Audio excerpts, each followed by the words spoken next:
I unlocked my front door after an 11-hour shift and found 6 of my husband's relatives already seated inside, acting like they held the keys. Not one person apologized or asked if I was exhausted. My gaze dropped to a stack of papers placed face down on the dining table, clearly waiting for my signature. I simply smiled, went to change my clothes, and began plotting a dinner that would completely blindside every single one of them. My name is Paisley Lewis, and at 36 years old, I had finally mastered the fragile art of holding myself together through sheer force of will. But willpower is a finite resource. After an exhausting 11-hour shift at Blue Haven Risk and Property Group, dissecting fraudulent liability claims and arguing with hostile adjusters, my reserves were entirely depleted. The drive home had been a blur of brake lights and radio static. Now, standing on my own front porch, my fingers literally trembled as I tried to guide the brass key into the deadbolt. The metal was freezing against my skin. The muscles in my lower back throbbed in a steady, dull rhythm. All I craved, with a desperate, primal intensity, was the absolute silence of my hallway, a cold glass of water, and the dark, unbothered sanctuary of my bedroom. The deadbolt yielded with a heavy click. I pushed the door inward, leaning my weight against the solid wood. The silence I had been dreaming of was violently murdered the second the door swung open. A wall of noise and chaotic energy slammed into me. A television sitcom was blasting at maximum volume, the canned laughter shrieking through the surround sound speakers I had painstakingly installed last year. Beneath the electronic noise, the thick, heavy scent of searing meat, pungent garlic, and something sharply acidic burning on an open flame choked the air in the entryway. I looked down. Shoes. A chaotic mountain of footwear blocked my path. Muddy sneakers, heavy work boots, and scuffed leather loafers were kicked haphazardly across the entryway rug, forcing me to navigate around them like a trespasser in my own home. I raised my eyes and took in the scene. 6 people. 6 members of my husband's extended family had fully and unapologetically colonized my living space. They had claimed every available surface. They occupied my custom linen sofa and my velvet armchairs. My mother-in-law, Martha, was standing at my dining table, humming cheerfully as she meticulously folded my expensive cloth napkins, placing them beside plates I kept reserved for holidays. Across the room, Nolan's cousin, Travis, had the glass liquor cabinet thrown wide open. His thick fingers were currently hovering over a bottle of aged scotch I had purchased to celebrate a promotion. In the kitchen, the aggressive sizzle of hot oil completely masked the sound of my arrival. Nolan's Aunt Carol stood at my stove, aggressively wielding my favorite heat-resistant spatula, tossing something in a skillet as if she held the original deed to the property. And right in the exact center of this domestic occupation sat Nolan Mercer, my husband. He was lounging deep in the cushions of the sofa, a half-empty beer bottle resting on his knee. The moment I stepped fully into the light, our eyes locked across the room. I instantly recognized the micro-expressions playing across his features. It was a familiar, deeply calculated look. He knew he had crossed a massive boundary. He knew he was fundamentally in the wrong, but his relaxed posture was a deliberate gamble. He was betting the house on my social conditioning. He was betting that I would instantly swallow my exhaustion, paint a bright, welcoming smile across my face, and flawlessly execute the role of the gracious, accommodating hostess in front of his audience, before I could decide whether to play his game or burn the board down. My gaze drifted past Martha's busy hands. There, resting precisely in the center of the polished oak dining table, was a stack of papers. They were placed deliberately face down. Right beside the pristine white edges lay a heavy black ink pen. It was a minor detail, almost invisible amidst the overwhelming noise and visual clutter of the invasion. But my brain was wired for risk analysis. To someone who spends 11 hours a day looking for hidden liabilities, an anomaly is a screaming siren. People who drop by for an impromptu family dinner bring a bottle of cheap wine or a store-bought dessert. They do not bring neat stacks of paperwork. They do not bring contracts. The air in the living room suddenly felt incredibly thin, as if the oxygen had been sucked out through the air conditioning vents. The sitcom audience roared with laughter on the television. Carol aggressively scraped a metal pan against the cast iron stovetop grating. Travis loudly clinked a crystal glass against a bottle. I did not scream. I did not drop my bag and demand to know why my house had been hijacked without my consent. I simply looked at Nolan, holding his gaze for one long second, and then I smiled. It was a masterful smile. It was the kind of smile that required absolutely zero emotional depth or genuine warmth. It cost me nothing to produce, and it meant absolutely nothing. "Good evening, everyone," I said. My voice was entirely flat and perfectly modulated, cutting through the chaotic noise just enough to register without inviting a conversation. "Make yourselves comfortable," before Martha could pivot to offer a loud greeting, or Carol could announce whatever culinary disaster she was currently burning on my stove. I broke eye contact and kept walking. I did not detour into the kitchen to inspect the damage. I did not approach the dining table to examine the mystery documents. I walked in a straight, uncompromising line down the hallway and stepped into our master bedroom. I pulled the door shut behind me, and the lock engaged with a sharp, decisive snap that echoed loudly in the small space. The quiet inside the bedroom was not a relief. It was heavy and suffocating, pressed down by the muffled sounds of booming conversation and clinking silverware bleeding relentlessly through the drywall. I dropped my leather work tote onto the floor, the heavy thud offering a tiny fraction of satisfaction. I kicked off my sensible work heels, leaving them exactly where they fell. I methodically peeled off my tailored charcoal slacks and my stiff silk blouse, exchanging the uniform of a corporate analyst for a pair of worn, shapeless sweatpants and an oversized cotton t-shirt. I sat heavily on the edge of the mattress. The springs groaned softly in protest under my sudden weight. Through the shared wall, a sudden burst of booming, boisterous laughter erupted. Travis, most likely telling an inappropriate joke he had stolen from a podcast. I pressed the heels of my hands hard into my closed eyes until stars burst in the darkness. The physical drain of the 11-hour workday was rapidly being swallowed by a profound, hollow emotional exhaustion. I sat there in the dim light and realized, with sudden and terrifying clarity, that the reservoir was completely dry. I did not have a single drop of energy left to perform. The happy, flexible wife routine was officially suspended indefinitely. 5 minutes later, the brass door handle rattled violently. A soft, hesitant knock followed, and then the door eased open. Nolan slipped quickly into the room, pulling the door tightly shut behind him to block out the roaring noise from the living room. He looked at me sitting motionless on the edge of the bed. He offered a sheepish, tentative grin that did not reach his eyes. "Hey," he said, his voice pitched low, aiming for soothing. "You look completely beat. Are you going to come out and eat?" Carol made her famous pot roast. "Everyone is waiting." I did not look at him. I stared blankly at the complex geometric pattern woven into the area rug at my feet. "When did you know they were coming?" My voice was calm, detached, and utterly void of inflection. It sounded like it was coming from an entirely different person standing in the corner of the room. Nolan nervously shifted his weight from his left foot to his right. His sheepish grin faltered, instantly replaced by a tight, defensive line around his mouth. "They just wanted to surprise us. You know how my family is. They love being spontaneous." "Nolan!"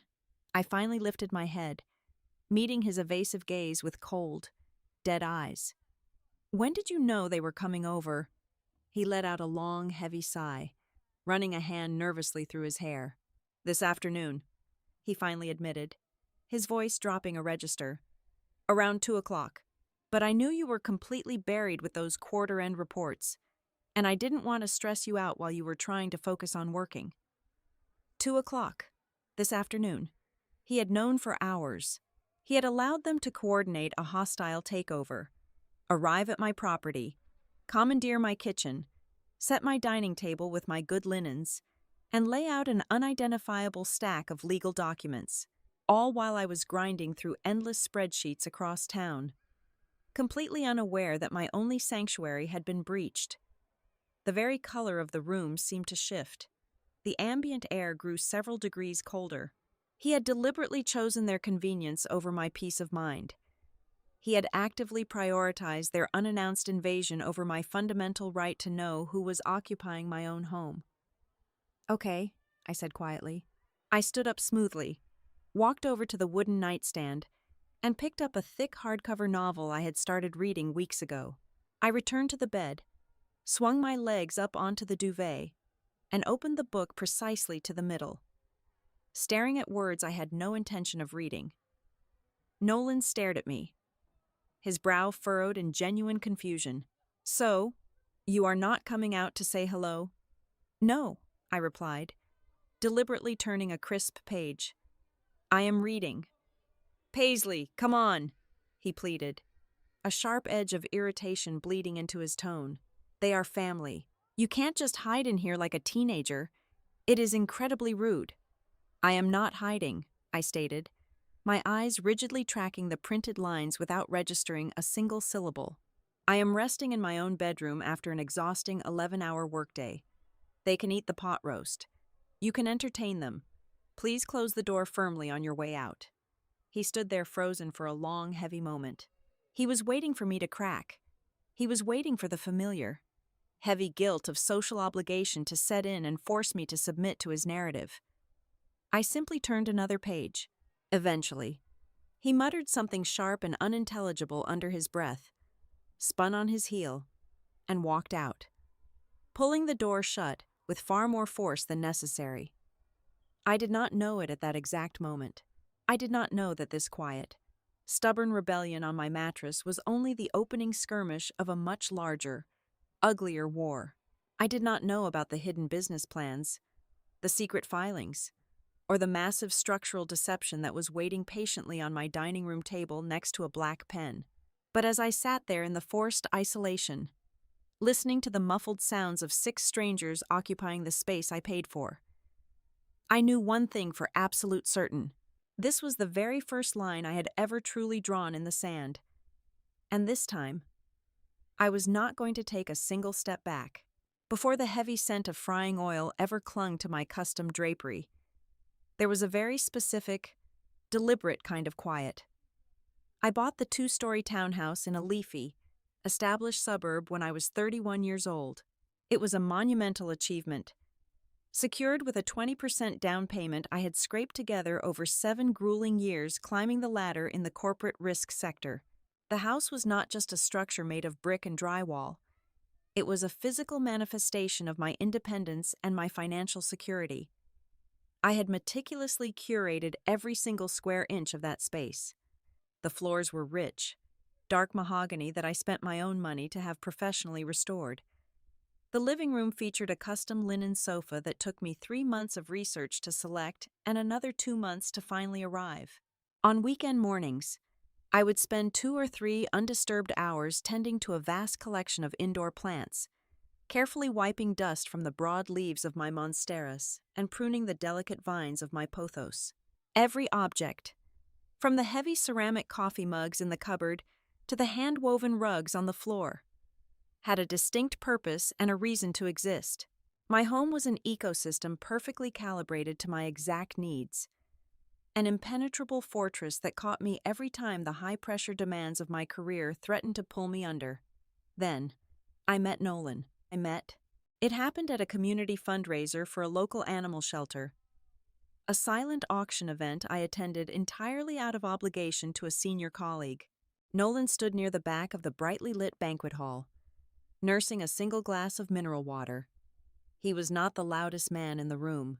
He did not command attention with flashy anecdotes, aggressive networking, or expensive watches. Instead, he possessed a quiet, steady gravity that drew me in. When we finally struck up a conversation near the catering table, he actually listened to the words I was saying. He had a dry, measured sense of humor that never felt forced or performative. After dealing with combative liability adjusters and erratic corporate clients for 10 to 12 hours a day, His calm demeanor felt like a heavy, protective blanket. He offered a profound sense of safety over sparks. We dated for exactly 1 year. It was a comfortable, highly predictable romance, completely devoid of massive dramatic spikes or plunging emotional valleys. When we decided to get married, the logistics were incredibly simple. The lease on his cramped, one-bedroom apartment in the city was expiring in a matter of weeks. Moving into my townhouse was the most logical financial and practical step we could take. My house was double the square footage of his apartment, securely nestled in a much safer zip code, and incredibly close to the interstate he needed for his daily commute to the architecture firm. It made absolute sense on paper. I eagerly welcomed him into my sanctuary, making space in my closets, my garage, and my life. But I was fundamentally unprepared for the sprawling, chaotic entity that came permanently attached to him, the Mercer family. I was raised as an only child in a household where affection was expressed through quiet actions and practical support rather than grand, vocal displays. My parents were deeply reserved people who considered unannounced visitors to be a severe breach of basic social etiquette. The Mercer family, however, operated on an entirely different, incredibly overwhelming frequency. They were a massive, interwoven tribe of parents, siblings, aunts, uncles, and a seemingly endless parade of second and third cousins. They were loud, aggressively physically affectionate, and entirely devoid of personal filters. They communicated almost exclusively by shouting over one another. Their frequent gatherings a massive whirlwind of overlapping conversations, spilled beverages, and intensely aggressive opinions about everything from politics to pot roast. Their core philosophy, chanted like a sacred religious doctrine at every available opportunity, was that family is absolutely everything, and everything belongs to the family. In the very beginning, I was deeply charmed by it all. Coming from a quiet, sparse, and somewhat lonely background, I viewed their overwhelming volume as a vibrant, colorful warmth I had severely missed out on during my youth. When they began descending upon my townhouse for Sunday afternoon barbecues or impromptu Friday night drinks, I genuinely tried my hardest to rise to the occasion. I desperately wanted to be the flexible, welcoming, effortless wife. I spent countless hours standing over the stove in my pristine kitchen, chopping mountains of vegetables and searing expensive cuts of meat to feed groups of 8, 10, or sometimes 15 people at a time. I sacrificed the quiet, restorative weekends I desperately needed to recharge my mental batteries. Instead of reading a hardcover novel in the sunroom, I was scrubbing guest bathrooms, wiping down countertops, and washing massive piles of heavy ceramic dishes until my hands ached. When an uncle needed a place to crash for 2 nights because his plumbing failed, I immediately stripped my guest bed and laid out the expensive Egyptian cotton towels. I constantly, repeatedly reminded myself that a successful marriage required serious compromise. I told myself that merging 2 distinct lives meant stretching your own boundaries, and that this profound physical exhaustion was simply the required price of admission to a loving, expansive family network. Nolan played his designated part perfectly during those early months of our marriage. After every single chaotic gathering, when the very last relative finally drove their car out of our driveway and left us alone in the wreckage of my living room, he would find me. He would wrap his arms tightly around my waist, kiss the top of my forehead, and deliver a perfectly pitched, deeply earnest apology. He would swear he had absolutely no idea his mother was going to invite 3 extra cousins to dinner. He would promise, looking deeply and sincerely into my eyes, that next time he would establish a firm timeline and give me at least 48 hours of advance notice before anyone stepped foot on the property. He thanked me profusely for being so patient, for being so incredibly accommodating, for being the absolute perfect partner to a man with such a demanding family.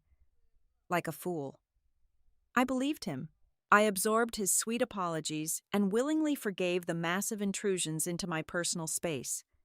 But looking back, I realized those promises were completely hollow from the very start. The very next time the front doorbell rang, The advance notice was considerably shorter.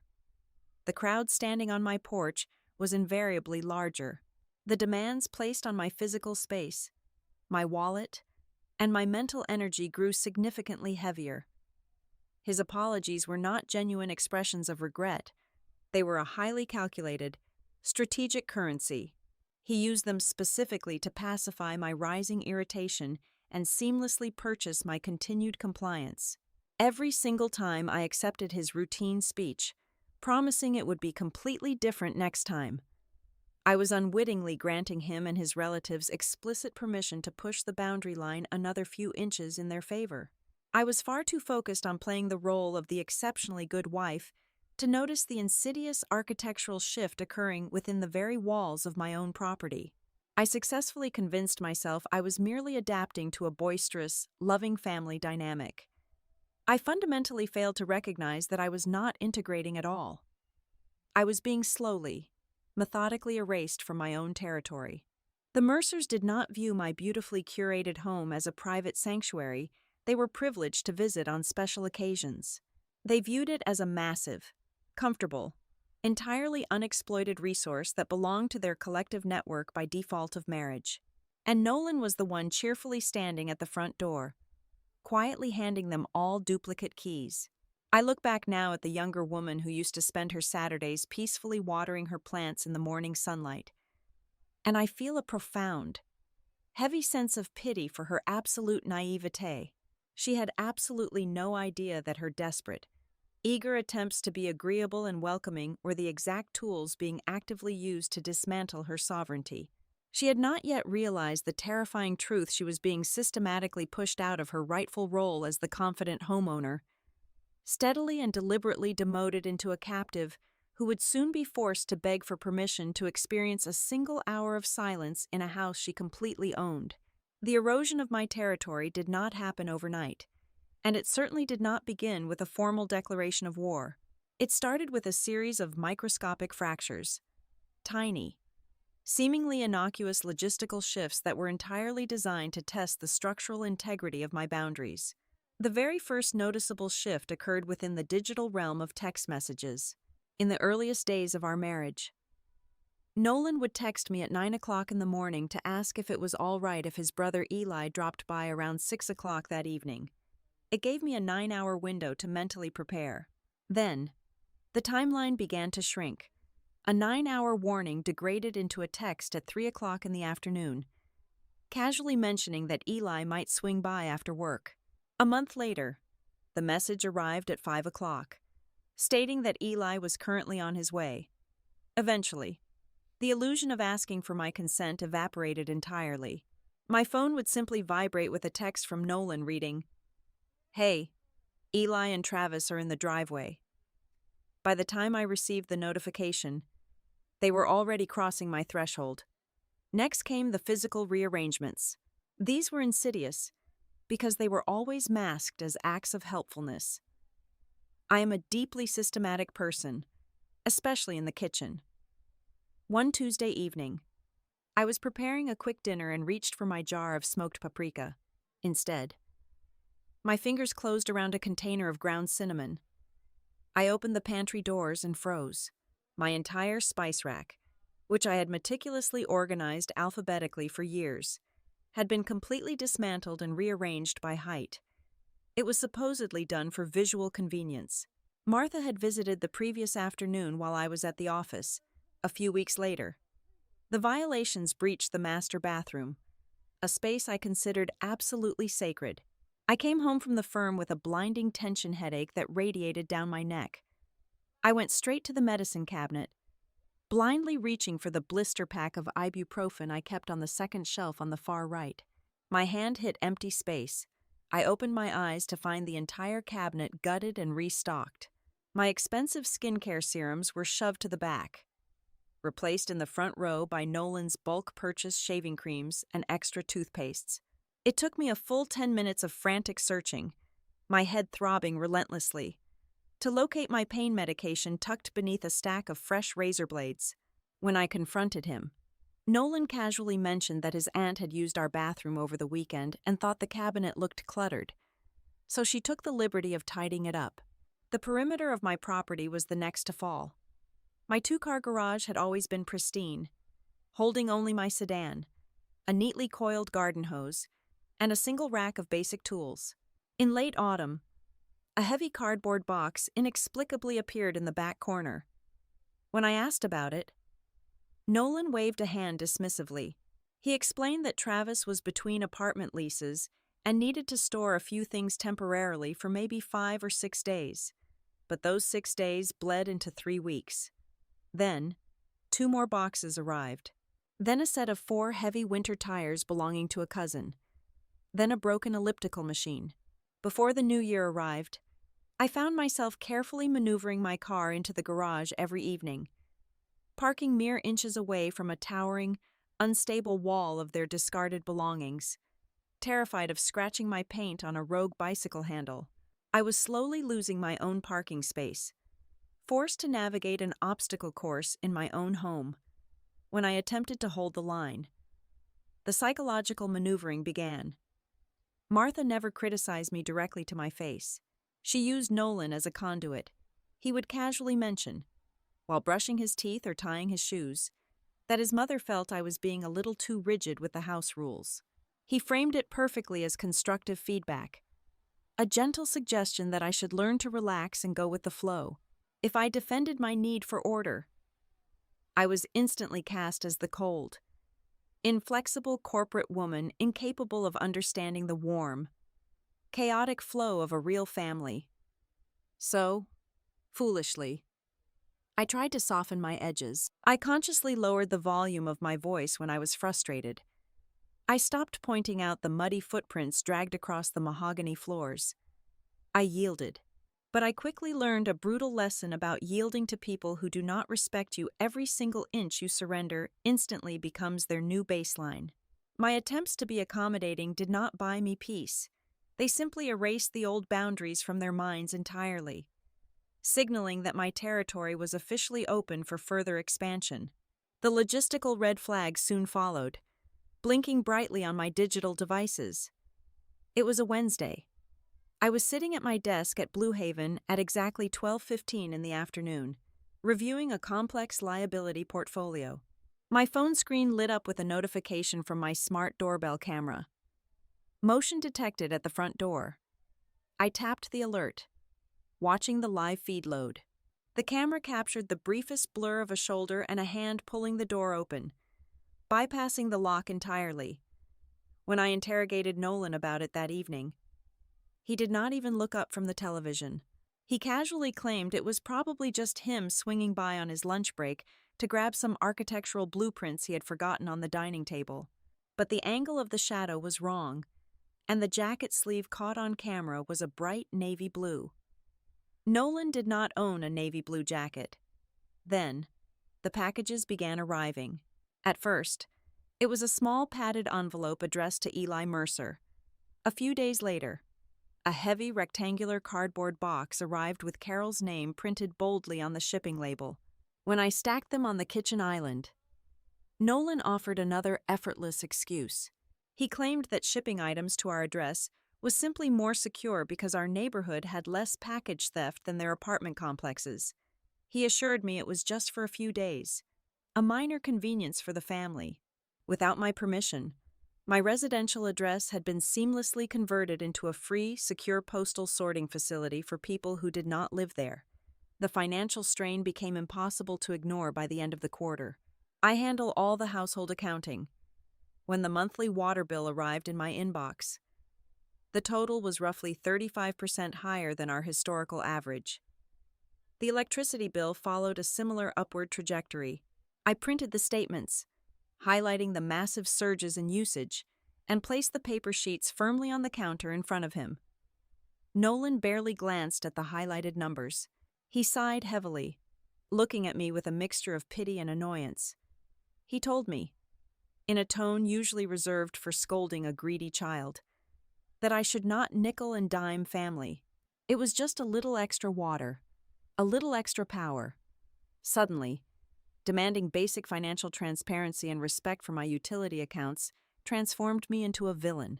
But the absolute most dangerous violation, The specific moment the ice cracked beneath my feet happened on a quiet Saturday. I had a separate, specific 6-digit code programmed into the smart lock on the side entrance near the mudroom. It was a highly secure code I used exclusively when my hands were full of heavy groceries.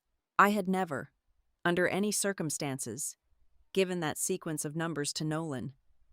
I was kneeling in the dirt, weeding the front flower beds, when I heard the distinct sequence of electronic chirps from the side of the house. I froze, my hands covered in soil. I silently walked around the corner of the garage and watched from the shadows. Aunt Carol was standing at my side door. She confidently punched in the exact 6-digit sequence, the keypad flashing green in acceptance. She pushed the heavy door open, humming a cheerful tune, carrying a large plastic tray of raw chicken breasts. She knew my private code. It was a mathematical impossibility for her to guess it. The only logical explanation was that someone had deliberately stood behind me, watched my fingers trace the pattern across the illuminated keypad, memorized the sequence, and freely distributed it to the extended family. That was the exact moment the lingering annoyance finally crystallized into pure, cold alarm. I remained perfectly still on the edge of the mattress, the heavy, unread novel resting uselessly across my thighs. The frantic sitcom laughter from the living room television had finally been muted, replaced by the steady, low hum of collective conversation. Drywall is an incredibly imperfect sound barrier. If you hold your breath and focus your hearing with enough intent, the cadence of a voice will eventually betray its secret. I pressed my shoulder closer to the cool plaster. It was Eli speaking. His deep baritone voice carried a distinct, measured note of logistical planning rather than casual, spontaneous dinner banter. "It will be much easier starting next month," Eli said. The words slightly muffled but undeniably clear. A woman, most likely Martha, murmured a soft hum of agreement. Then, Travis chimed in, his tone entirely too comfortable, completely devoid of the natural hesitation a guest should possess. "Yeah, we can just use this place for now. It has the square footage we need. Use this place, for now." The words hung in the stale, suffocating air of my bedroom, cold and incredibly sharp. They were not discussing hosting upcoming holiday dinners or planning Sunday football viewing parties. They were talking about infrastructure. They were evaluating my home as a viable commercial asset. My throat felt like cracked parchment. I desperately needed hydration. And more importantly, I needed to see exactly how they were physically occupying my space. I swung my legs off the bed, leaving the book behind, and unlocked my door. The moment I stepped out of the hallway and into the open living area, the ambient temperature of the house seemed to shift drastically. The low, serious murmurs I had just eavesdropped on instantly evaporated. It was as if someone had flipped a massive theatrical switch on a soundstage. As I rounded the corner into the kitchen, the 6 of them erupted into a hyper-exaggerated display of enthusiasm. "Paisley," Carol practically sang out, abandoning her cooking station at the stove to offer a wide, aggressively artificial grin. "We were just saying how beautiful your tile backsplash looks in this evening lighting." It was a staggering, deeply insulting overcorrection. People who are genuinely relaxed and happy do not perform joy with such desperate, suffocating intensity. They were actively constructing a solid barricade of aggressive cheerfulness, a tactic specifically designed to keep the mood artificially light, so I would not dare ask a single substantive question about why they were really there. I walked straight to the refrigerator, keeping my facial expressions locked behind an unreadable mask, and pulled out a heavy glass pitcher of filtered water. As I poured the liquid into a tumbler, my peripheral vision caught a subtle, highly suspicious movement near the dining area. Kendra, the wife of Travis, was standing near the far edge of my granite island. She was holding her smartphone up, but she was not taking a smiling selfie with the family. She was slowly, methodically panning the camera lens across the entire kitchen layout. I watched her screen reflection in the polished surface of the microwave door. She snapped a wide-angle shot of the double wall ovens, then took 3 deliberate steps back to capture the exact clearance space between the central island and the main sink. I turned around slowly, the glass of cold water resting against my palm. She immediately lowered the phone, her cheeks flushing a faint, guilty pink. "Just sending some quick inspiration to my sister," Kendra offered rapidly, her voice a pitch too high and incredibly brittle. "She is looking to renovate her condo downtown, and your layout is just so perfectly arranged." I did not blink. You do not photograph the walking clearance of a residential kitchen for aesthetic inspiration. You do not document the distance between a stove and a sink to admire the decor. You photograph it to measure operational flow. You photograph it to calculate exactly how many human bodies can comfortably work in that specific space at the exact same time. "I see," I replied evenly. I took a slow, deliberate sip of water, turned my back on her, frantic, transparent backpedaling, and walked straight back to my bedroom without uttering another word. Less than 20 minutes later, Nolan pushed my bedroom door open again. The dinner plates had apparently been cleared away, as the heavy scent of roasted meat was now replaced by the sharp smell of burnt sugar wafting down the hall. He did not look sheepish or apologetic anymore. He looked deeply aggrieved. He closed the door behind him and crossed his arms over his chest, leaning his weight aggressively against the wood frame. "You are acting completely cold," he stated, skipping any form of polite preamble.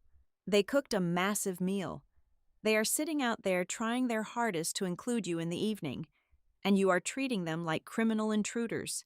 You are actively embarrassing me. Paisley." I sat back down on the edge of the bed, silently analyzing his approach. This was a masterful, manipulative pivot. He was deliberately transforming a massive, unannounced violation of my boundaries into a sudden referendum on my hospitality. He was trying to put me on trial for having bad manners to effectively distract me from his own blatant trespassing. I mentally filed away the most critical piece of data from his defensive little speech. There was absolutely no apology. He did not express a single ounce of regret for the ambush. He did not acknowledge that he had lied by omission. He only cared about my failure to play the smiling, compliant prop for his audience. "I am simply resting," I said, my voice completely flat and devoid of any combative energy. I absolutely refused to give him the explosive, dramatic argument he was secretly hoping for. An argument would mean I was emotionally engaged, and emotional engagement was a massive vulnerability I could no longer afford to expose. It took another 2 agonizing hours for the house to finally clear out.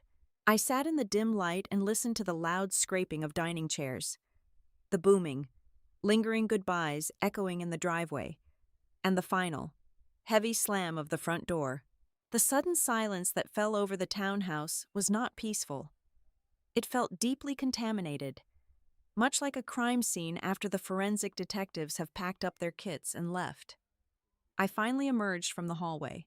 Nolan was standing by the kitchen sink, casually tossing a dirty roasting pan into the bottom rack of the dishwasher. He looked over his shoulder at me, offering a weary, highly patronizing sigh. "They are family, Paisley," he said, delivering his absolute favorite get-out-of-jail-free card with practiced, exhausting ease.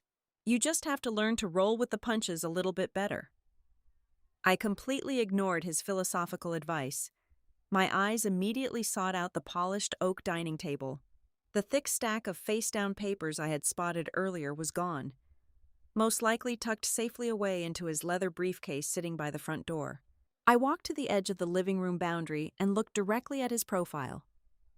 "What were those documents on the table?" I asked. My tone was casual, entirely devoid of accusation or anger.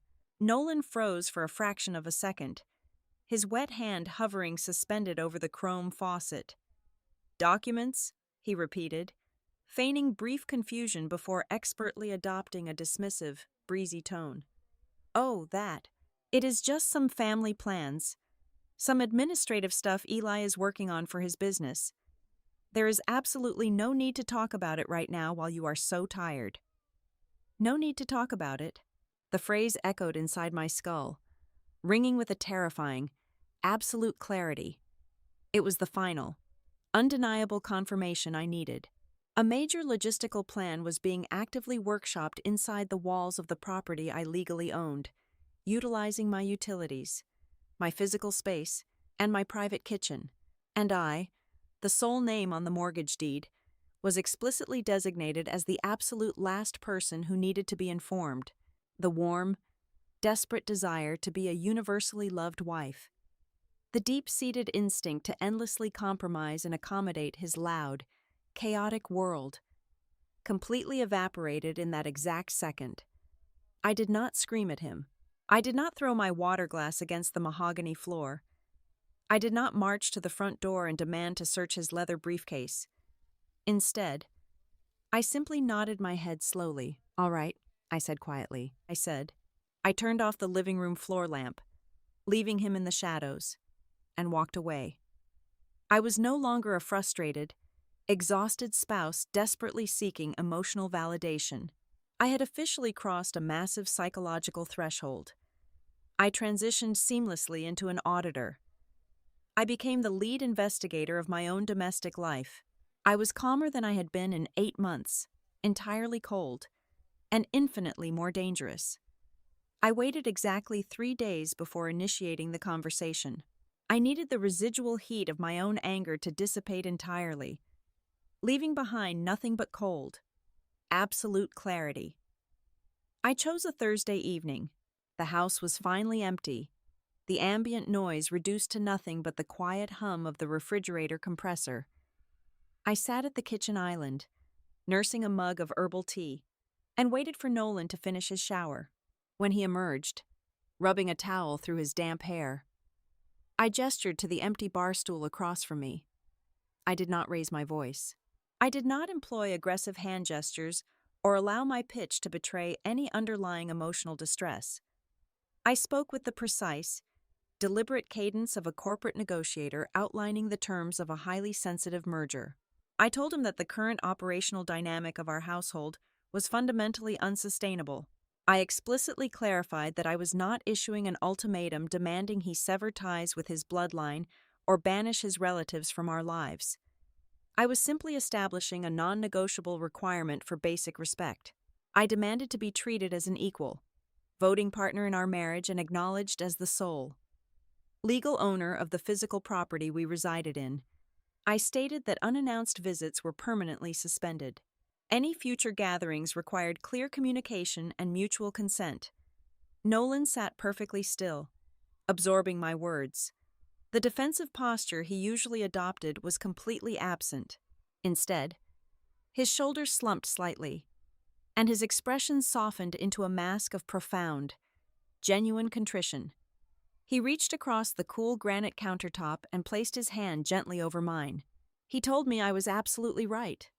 He apologized, his voice thick with what sounded exactly like sincere remorse. He admitted he had been incredibly careless with my boundaries and had allowed his desire to please his extended relatives to completely overshadow his primary commitment to me. He looked directly into my eyes and swore that things would be entirely different from now on. It was a masterful performance. It was delivered with such flawless earnestness that a tiny, desperate part of my heart actually wanted to believe him. I wanted to believe that the man I had married was simply misguided, not actively malicious.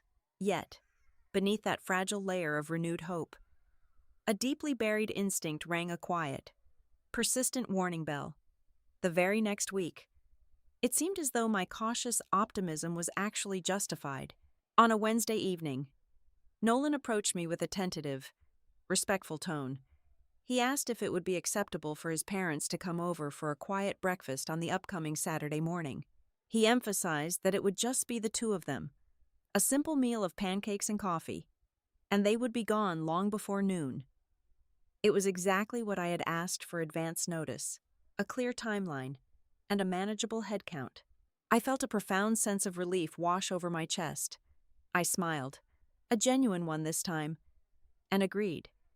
I viewed this as a definitive turning point, a clear signal that we were finally resetting the foundation of our marriage. Saturday morning arrived. The soft, gray light of dawn was just beginning to filter through the bedroom blinds. I woke up slowly, enjoying the rare luxury of a weekend morning without an immediate deadline. Then, I heard the sounds drifting up from the lower level of the townhouse. I heard the heavy, familiar tread of Nolan's footsteps in the kitchen. I heard the high-pitched, cheerful trill of Martha's voice. I heard the deep, rumbling baritone of Nolan's father.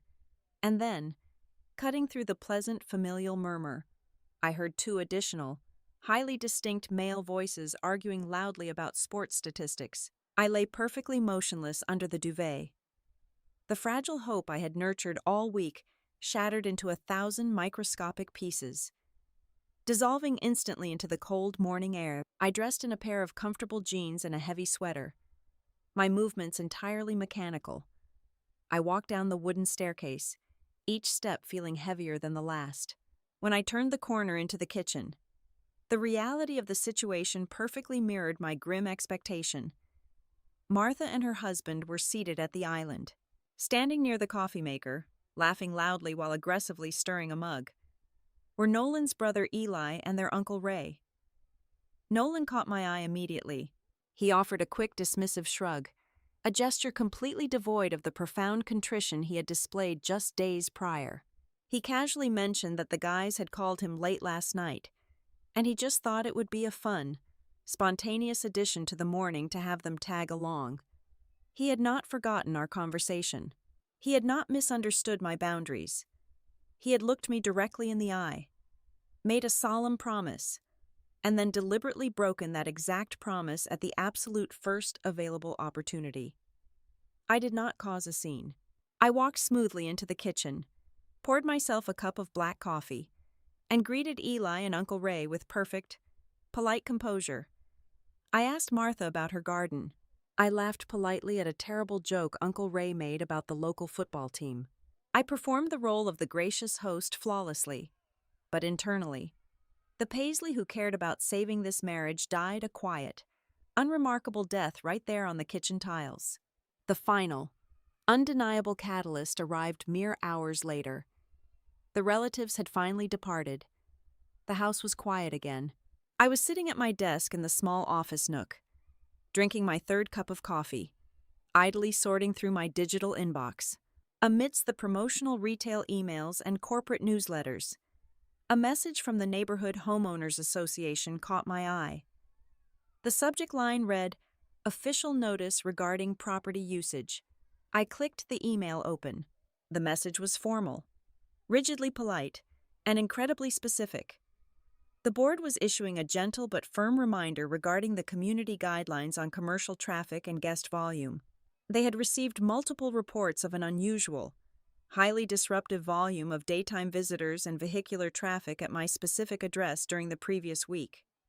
The email specifically cited Tuesday and Thursday afternoons. I stared at the glowing screen, my pulse suddenly slowing to a heavy, methodical thud. Tuesday and Thursday of the previous week. I had been trapped in back-to-back compliance audits at the Blue Haven corporate office from 8 in the morning until 7 in the evening on both of those exact days. Nolan had specifically told me he was spending both of those afternoons supervising a concrete pour at a commercial construction site on the far west side of the city. I printed the email. I walked into the living room, where Nolan was lazily scrolling through channels on the television, and handed him the single sheet of paper. He read it quickly, his eyes skimming the text. He let out a loud, theatrical scoff and tossed the paper onto the coffee table. He immediately launched into a defensive tirade, aggressively dismissing the HOA board members as a group of bored, meddlesome retirees with absolutely nothing better to do than spy on their neighbors. He claimed someone must have simply parked in front of our house to visit another unit, and the board was completely overreacting. For the very first time in our entire relationship, I did not argue with his excuse. I did not point out the logical inconsistencies in his story. I did not demand to know where he had actually been. "You are probably right," I said softly, my voice devoid of any friction. "They are always exaggerating." I turned around and walked calmly back to my office. I closed the door quietly until the latch clicked into place. I sat down in my ergonomic chair and opened my personal laptop. I did not shed a single tear. I felt no heartbreak, only a sharp, crystalline focus. The time for emotional negotiations and desperate pleas for respect was officially over. I opened a new browser tab. I logged directly into the administrative portal of my smart home security system. I navigated to the digital lock logs. I opened a second tab and accessed the cloud storage for the front doorbell camera. I opened a third tab and pulled up the detailed transaction history for our joint household checking account. I was no longer a wife trying to fix a broken dynamic. I was an auditor stepping onto a massively corrupt site, and I was about to meticulously document every single piece of evidence they had carelessly left behind. The digital interface of my smart home security system loaded on my laptop screen with a crisp, sterile brightness. I bypassed the live feed and went straight for the historical data. Selecting the system logs for the past 30 days, I sat back in my ergonomic desk chair, the ambient light of the monitor reflecting in my eyes, and began to scroll.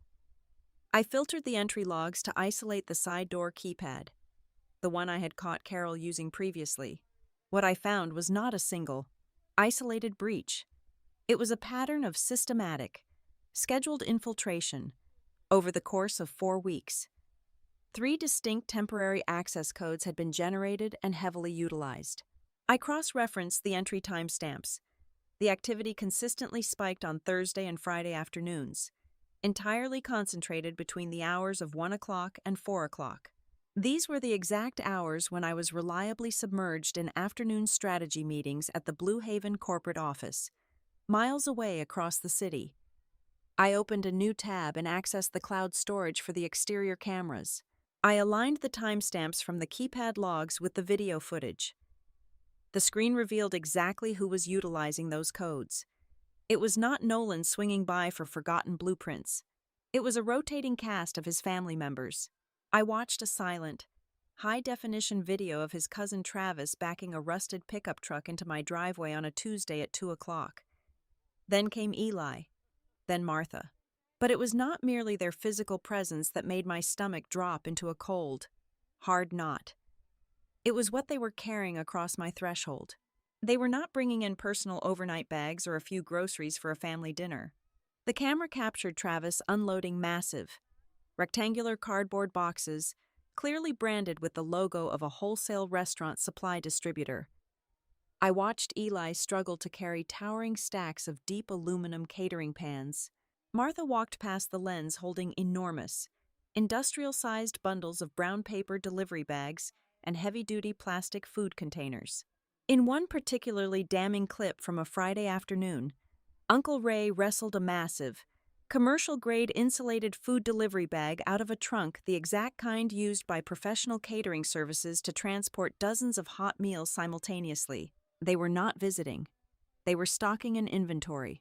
I closed the video player, my hands remarkably steady, and navigated to the online portal for the joint checking account Nolan and I maintained for household maintenance and shared groceries.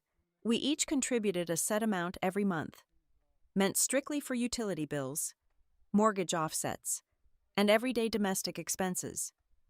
I downloaded the statement for the current quarter and began running a line-by-line audit.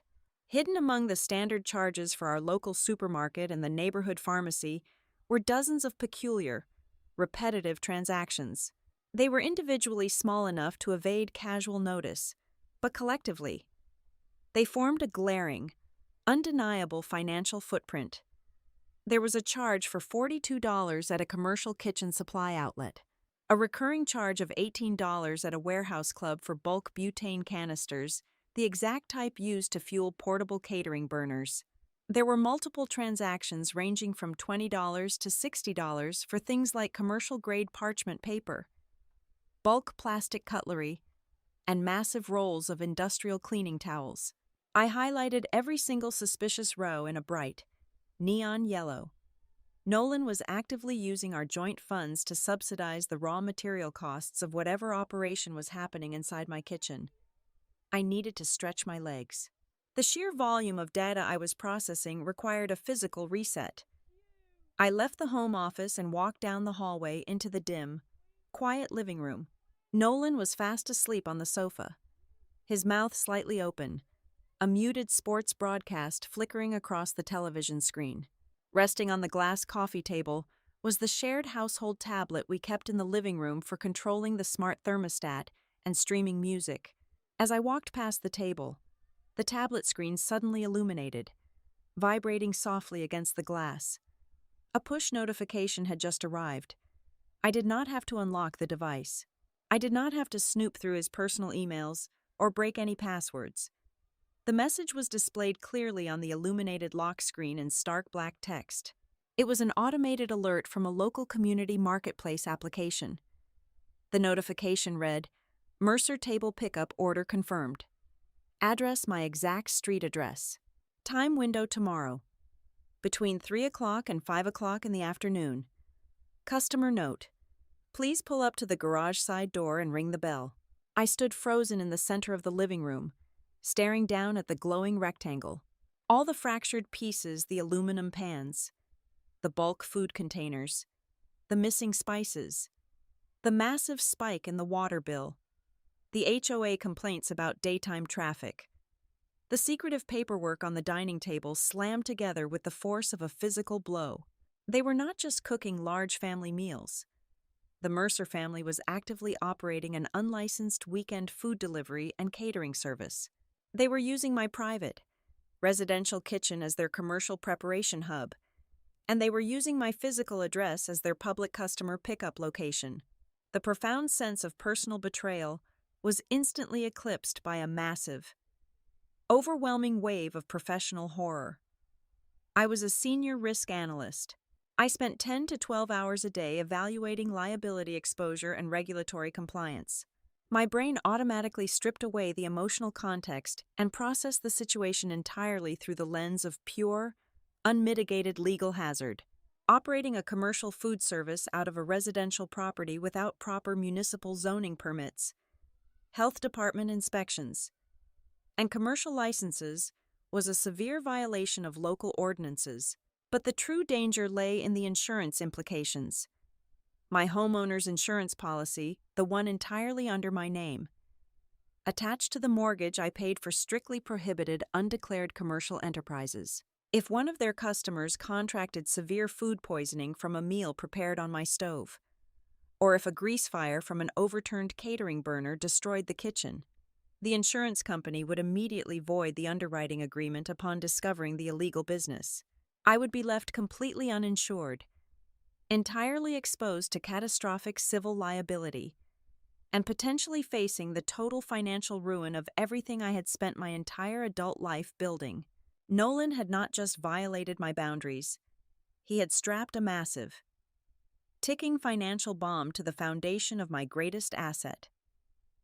I walked calmly back to my office. I did not storm into the living room and shake him awake. Screaming would achieve absolutely nothing. Confrontation without a structured exit strategy was a tactical error I refused to make. I created a new, heavily encrypted folder on my personal hard drive. I methodically saved the downloaded bank statements, ensuring the highlighted fraudulent charges were clearly visible. I exported the smart lock entry logs, formatting them into a clean spreadsheet. I downloaded the high-definition video clips of his family smuggling commercial restaurant supplies into my home. I saved a PDF copy of the warning email from the Homeowners Association. Finally, I walked back out to the living room, took out my own smartphone, and snapped a clear, time-stamped photograph of the tablet lock screen displaying the Mercer Table Pickup notification. I returned to my desk and dropped the photograph into the encrypted file. The dossier was complete. It was airtight, entirely devoid of emotion, and purely factual. I shut down my laptop and walked back into the living room. I stood in the doorway for a long time, watching Nolan breathe heavily in his sleep. Just hours ago, I had been agonizing over how to make this man understand my feelings. I had been desperately trying to salvage the emotional core of our marriage. Now, looking at him, I felt absolutely nothing but a cold, clinical detachment. He was no longer a partner to be reasoned with. He was a critical liability that needed to be surgically excised from my life. The battle was no longer about saving my marriage. It was entirely about protecting my property. The following morning, the ambient light in the kitchen was exceptionally harsh, reflecting sharply off the granite island where I had neatly arranged the printed documents. Nolan walked in wearing his soft gray sweatpants, rubbing the sleep from his eyes. He reached for his favorite ceramic mug, entirely oblivious to the fact that the architecture of our marriage had completely collapsed overnight. I waited until he poured his coffee and took his first sip. I slid the manila folder across the smooth stone surface. It stopped exactly inches from his hand. He looked down at it, a faint crease forming between his brows. He opened the cover. The smart lock logs, the highlighted banking statements, the printed Homeowners Association warning, and the photograph of the tablet screen were all meticulously organized. I kept my tone level. I did not cross my arms. I looked at him with the detached curiosity of an auditor inspecting a structurally compromised building. I asked him exactly one question. Who did you allow to use my house? And for exactly what purpose? Nolan stared at the papers. His initial reaction was entirely predictable. He attempted a technical deflection. His eyes darted rapidly across the highlighted bank charges, his mind frantically scrambling to assemble a plausible narrative. Paisley, you are completely misunderstanding this, he started, his voice adopting a soothing, patronizing cadence. This is not some kind of real business. Nobody is running a restaurant out of the kitchen. It was just a trial run. A couple of weekends, tops. It is just family helping family out of a tight spot. I remained perfectly silent, letting his weak justifications hang in the sterile air. Silence is a devastating interrogation tactic. When people feel the weight of silence, they naturally rush to fill it, usually by volunteering the exact truth they were trying to conceal. He sighed heavily, running a hand through his hair, the facade of the confident husband beginning to crack. He leaned against the counter, suddenly looking incredibly small. It is Eli, Nolan confessed, his voice dropping to a defensive mutter. He took a massive hit on that commercial real estate venture last year. He is drowning in debt. We are talking about $50,000 in the hole. My parents cannot bail him out. So, Travis came up with this idea, a weekend meal prep and catering service, just selling elevated family recipes to the neighborhood on Saturdays and Sundays to help Eli generate some quick cash to stay afloat. And you decided my kitchen was the corporate headquarters, I stated, entirely devoid of emotion. We just needed the square footage, he pleaded, stepping closer. Your place has the double ovens, the deep sinks, the large island. It was perfect. We just wanted to run it for maybe 4 or 5 weekends to see if the concept even worked. Why did you not ask me? The question hung between us. Nolan looked away, unable to meet my eyes. He swallowed hard, and the truth finally spilled out, raw and ugly. Because I knew you would say no, he admitted. You are so rigid about the house. Paisley, you treat this place like a museum. I knew if I brought up a catering idea, you would instantly shoot it down with a dozen compliance regulations.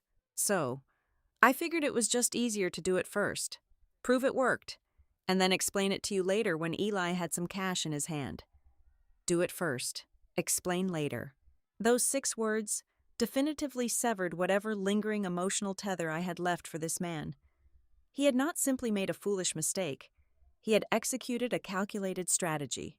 He had actively evaluated my right to consent, deemed it an inconvenient obstacle, and deliberately bypassed it. I had been completely removed from the decision-making process regarding my own property. I closed the folder, slid it back toward me, and stood up. I did not argue. I did not make a scene. I simply left the kitchen, leaving him standing alone with his cold coffee and his hollow excuses. That evening, the psychological warfare shifted to a new front. My cell phone vibrated on the bedside table just after 8 o'clock. The caller ID displayed Aunt Carol. I answered on the 3rd ring, my voice smooth and utterly calm. She bypassed all standard pleasantries. Her tone was no longer the aggressively sweet, syrupy cadence she used when complimenting my tile backsplash. It had hardened into the authoritative, condescending register of a matriarch preparing to discipline a rebellious child. "Nolan told us you are throwing a fit about the family project," Carol began, her voice dripping with sharp disappointment.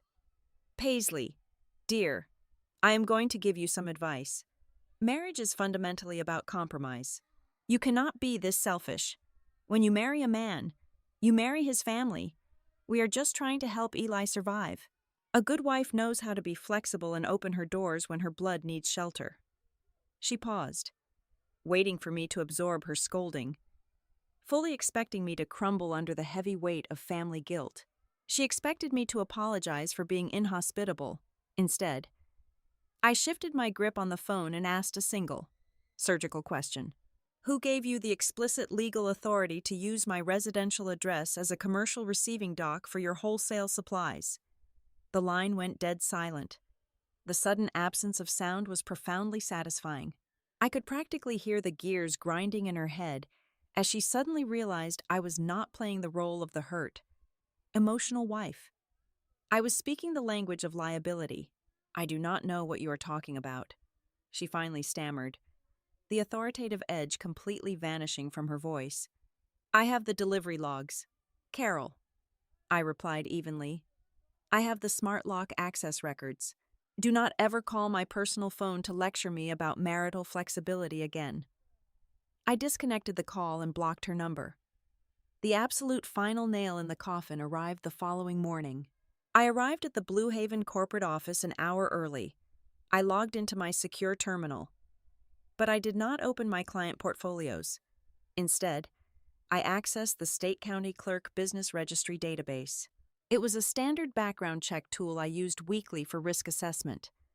I typed my exact home address into the primary search bar and hit enter. The system buffered for 3 seconds before generating a single, devastating result. A preliminary filing for a limited liability company. The registered entity name was Mercer Family Table. The registered agent on file was Travis Mercer. The official corporate address listed on the state documentation was my townhouse. I stared at the glowing screen. A profound, icy calm settling over my entire body. The absolute shock was no longer about the physical invasion. It was not about the burnt sugar on the stove or the stolen parking space in the garage. The sheer terrifying reality was that Nolan and his relatives had casually stepped over a massive legal boundary, completely oblivious to the gravity of their actions. They honestly believed that forming a corporate entity at my private residence was just another quirky family favor, a minor logistical detail in their grand scheme to save Eli. They lacked the fundamental business literacy to understand that they had effectively committed commercial fraud by using my property without my signature. Sitting in my ergonomic office chair, I realized this was no longer a domestic dispute. This was not a marital conflict that could be resolved with couples counseling or a heartfelt apology. Nolan had exposed me to catastrophic legal and financial risk. The trust was not merely broken, it had been shredded, burned, and scattered. I reached for my desk phone and dialed the number for a senior family law attorney my father had introduced me to years ago. The game had fundamentally changed. I was no longer preparing to win an argument with my husband. I was preparing to systematically dismantle a massive liability. I sat across the wide, polished mahogany desk from Arthur Vance, a deeply pragmatic family law attorney my father had trusted for over 2 decades. I did not bring a box of tissues to this appointment, nor did I spend a single minute shedding tears over the collapse of my domestic life. Instead, I placed a thick, reinforced gray binder onto the center of his desk. Inside, meticulously tabbed and chronologically indexed, was the complete anatomy of a hostile occupation.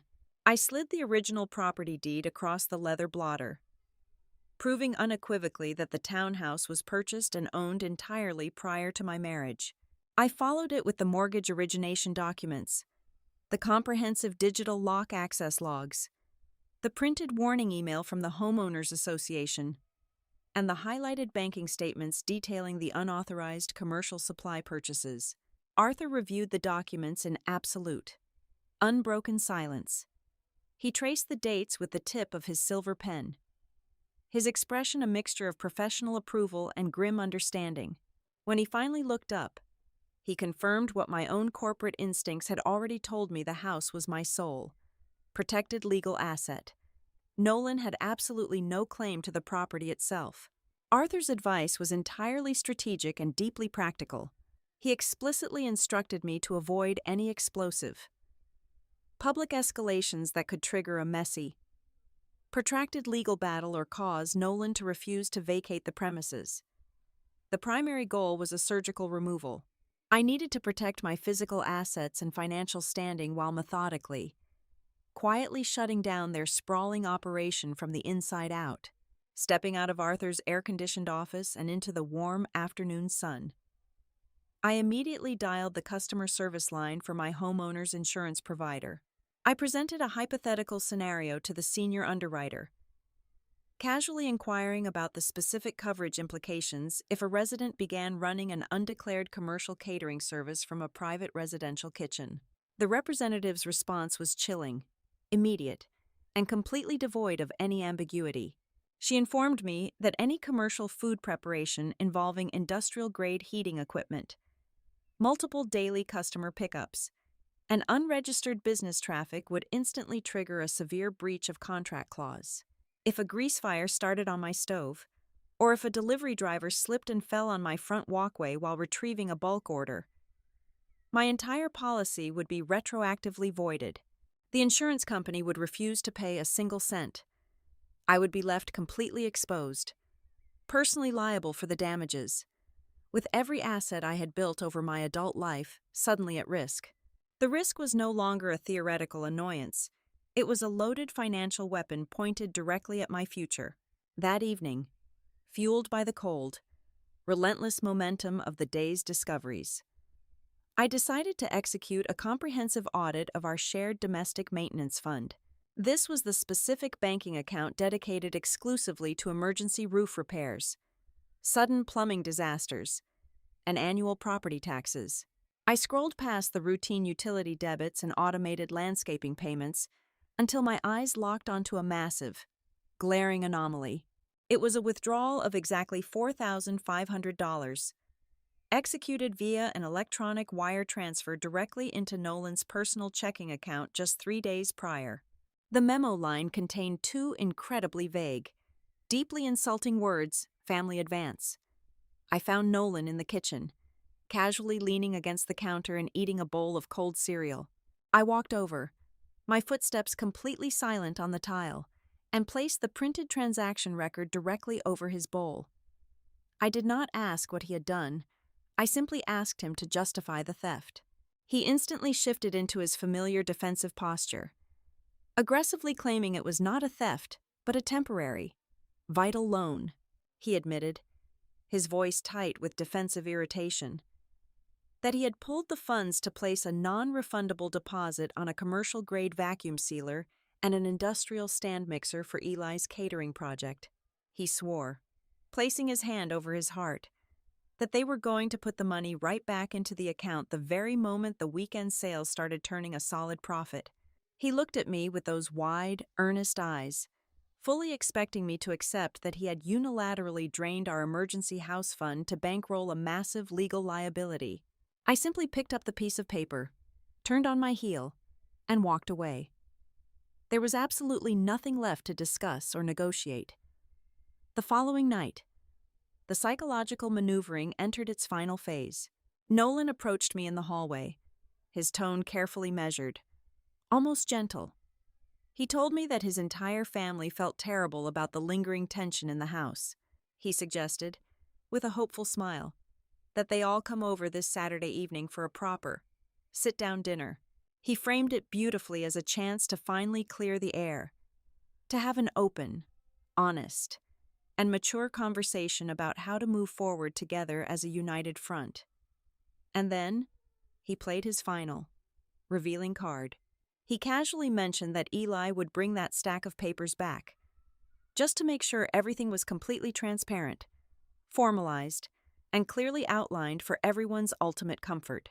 It was a textbook psychological ambush, This was absolutely not a reconciliation dinner.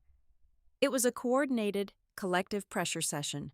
They were planning to surround me in my own dining room, overwhelm me with their loud, unified familial guilt, and systematically bully me into signing a legal document that would legitimize their parasitic enterprise. They honestly believed that if they outnumbered me and played the family card hard enough, they could break my resolve and secure my signature. I looked up at him, studying the face of the man who was actively orchestrating my financial ruin under the guise of familial loyalty. I summoned the exact same empty, meaningless smile I had worn on that very first night when I walked through the front door and found them invading my living room. I told him that a family dinner sounded like a perfect idea. I watched a massive wave of relief wash over his face. His posture instantly relaxed, his shoulders dropping as he mistakenly believed my days of quiet. Silent retreat meant I was finally softening, finally preparing to yield to their demands. He had absolutely no idea. While he spent the next 48 hours cheerfully texting his relatives and finalizing the menu for their grand intervention, I was executing a masterclass in asset protection. I drove to the local bank branch and completely severed the joint maintenance account, transferring my exact percentage of the remaining funds into a secure, heavily encrypted single-signer account. I logged into the online portals for the electricity, water, and internet providers, changing every single master password and locking him entirely out of the billing infrastructure. I called a premium emergency locksmith service and booked a specialized residential rekeying appointment for late Saturday night, paying an extra fee to guarantee their arrival time. Lastly, I sat at my quiet office desk and meticulously drafted the exact sequence of events for the upcoming dinner. I was not preparing to win a shouting match over burnt pot roast. I was preparing to permanently, surgically dismantle a corrupt mechanism, and I was going to use their own trap to do it. I left the corporate office exactly at noon on Saturday. I required complete command of the physical environment before the invasion began. The townhouse was perfectly silent. I moved through the dining room, methodically wiping the polished oak table until the smooth surface reflected the afternoon sunlight like a dark mirror. I placed a single, small crystal vase containing 3 white hydrangeas dead center, right beside the vase. I set down my own document, a sleek, slate-gray organizational folder. It looked entirely innocuous resting against the wood grain, but it contained the absolute destruction of their entire enterprise. I refused to play the role of the frantic, sweating hostess laboring over a hot stove to feed my usurpers. I also refused to give them the tactical advantage of claiming I was being hostile, ungracious, or actively trying to start a war by denying them a meal. Instead, I ordered a massive, highly expensive spread from a premium Italian restaurant downtown. Heavy, insulated bags arrived containing massive trays of braised short-rib ravioli, roasted root vegetables, and fresh artisan breads.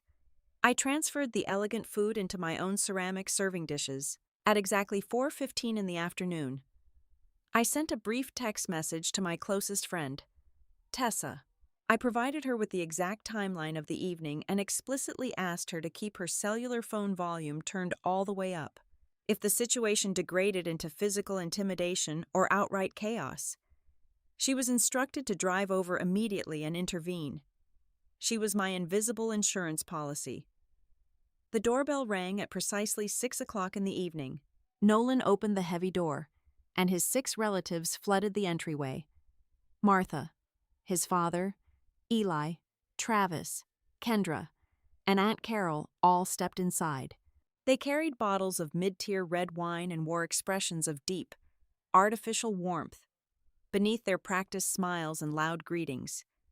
I could easily read their collective confidence.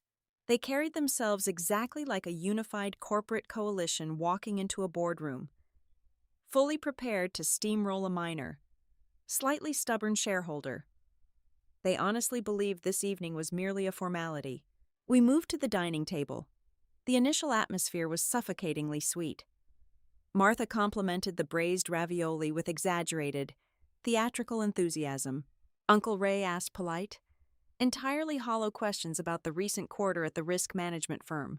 But the underlying current of the conversation was relentlessly coordinated, constantly pushing the narrative toward their ultimate objective. Eli would casually drop a comment about how difficult the modern economy was to navigate alone. Travis would immediately chime in, emphasizing loudly that families pooling their physical resources was the only true, tested method to build generational wealth and survive hard times. They were carefully laying the psychological groundwork, brick by brick, preparing to corner me. As I cleared the final dinner plates from the table, the tone in the room abruptly shifted. The casual, artificial banter evaporated instantly. Nolan cleared his throat, a sharp, theatrical signal that the real business of the evening was officially commencing. He reached beneath his chair, unzipped his leather briefcase, and produced the familiar, thick stack of printed papers. This time, he did not place them face down to hide the contents. He laid them squarely on the table, right next to my gray folder, and slid them gently across the polished oak in my direction. I looked down at the top page. It was drafted to look incredibly official, complete with a bold, underlined heading. It was a formal temporary use agreement. The terms explicitly granted the Mercer family table operation the legal right to utilize my residential kitchen and my two-car garage for a designated period of 90 days. In exchange for surrendering my property rights and taking on massive liability, the document generously offered me a meager 15% share of their projected net weekend profits. But their sheer audacity did not stop at simply requesting access to my appliances. I reached out and turned to the second page. It was an addendum, a standard proof of residency confirmation form. They were formally requesting my signature to verify that their commercial catering operation was legally anchored to my residential address. I recognized the format immediately from my corporate risk audits. It was a mandatory requirement to support a commercial equipment loan application. Eli was currently filing for financing with a secondary lender to purchase more industrial gear.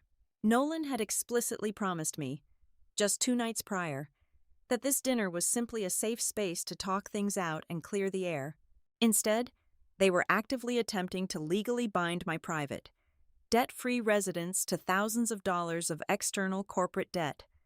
A profound, heavy silence descended upon the dining room. 6 pairs of eyes locked onto my face, watching my eyes scan the text. The collective anticipation in the room was thick and palpable. They were waiting for the explosion.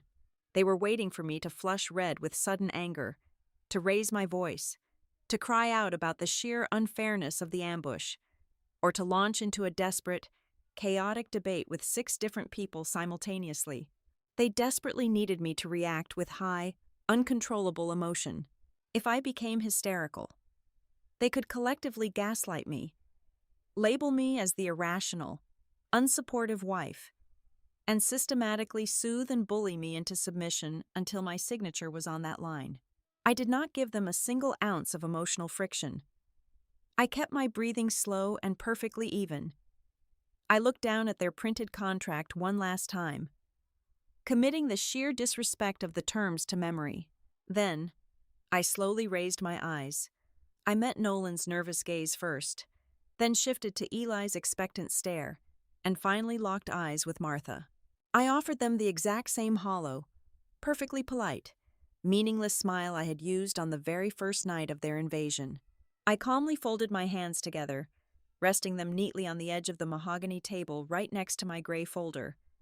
"Thank you, everyone," I said, my voice cut through the thick, suffocating tension like a surgical blade, perfectly modulated, entirely devoid of anger, and terrifyingly steady. Now, it is my turn to present some paperwork. I smoothly flipped open the cover of my slate gray folder. I did not rush the movement. I extracted the first document and placed it squarely on top of their flimsy business proposal. It was a certified, watermarked copy of my property deed. I pointed a single finger to the date of purchase, recorded 3 full years before Nolan and I ever exchanged wedding vows, and traced the line where my name was printed in bold ink, standing completely alone. Next, I placed the printed warning email from the Homeowners Association, highlighting the explicit threat of fines for unauthorized commercial traffic. Beside that, I laid out the digital lock access logs, detailing exactly how many times my perimeter had been breached. Finally, I set down the written confirmation from my insurance underwriter, outlining the catastrophic liability and immediate policy termination that would result from an undeclared catering operation. This is no longer a simple conversation about unexpected dinner guests or sharing family recipes, I stated, my voice echoing clearly in the sudden, suffocating quiet of the dining room. This is about the unauthorized, illegal commercial utilization of my private, premarital property for a business venture I explicitly never consented to. I reached into the folder one last time and pulled out the highlighted banking statement. I placed it directly in front of Nolan. $4,500. That is the exact amount you unilaterally removed from our joint maintenance fund under the deliberately vague guise of a family advance. My attorney has already cataloged this misappropriation. It will be formally requested and legally recovered during the division of our financial assets. Nolan's face flushed a deep, ugly shade of crimson. The arrogant confidence he had carried all evening instantly evaporated, replaced by frantic, cornered panic. He slammed his palms flat against the mahogany table, rattling the crystal vase. "Paisley, you are completely overreacting to a temporary setup," he shouted, his voice cracking slightly. "You are making a massive legal issue out of absolutely nothing." But before he could launch into his fully rehearsed defense, a sharp, incredibly confused voice cut through the heavy air. It was his mother. Martha looked from the property deed on the table to Nolan's sweating face, her brow furrowed in deep, sudden horror. "Nolan," she said, her voice wavering, entirely stripped of its usual matriarchal authority.